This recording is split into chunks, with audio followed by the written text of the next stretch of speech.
নমস্কার বন্ধুরা, আজ তৈরি করব পুষ্টিকর ব্রোকলি ভাজি। প্রথমে কড়াইতে দিয়ে দিলাম তেল, মেথি, কালো জিরা, দিয়ে দেব টুকরো করে কাটা আলু। আলুটা একটু ভেজে নিব।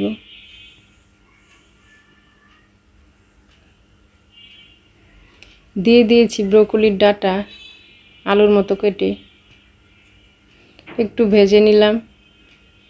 ব্রোকলি দিয়ে দিলাম পরিমাণ মতো লবণ, হলুদের গুঁড়া, কাঁচামরিচ, আর একটু ভেজে নিব। ব্রোকলি খুব তাড়াতাড়ি সিদ্ধ হয়।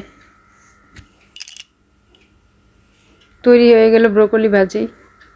ভিডিওটি ভালো লাগলে চ্যানেলটি অবশ্যই সাবস্ক্রাইব করবেন। যারা করেছেন তাদের অসংখ্য ধন্যবাদ।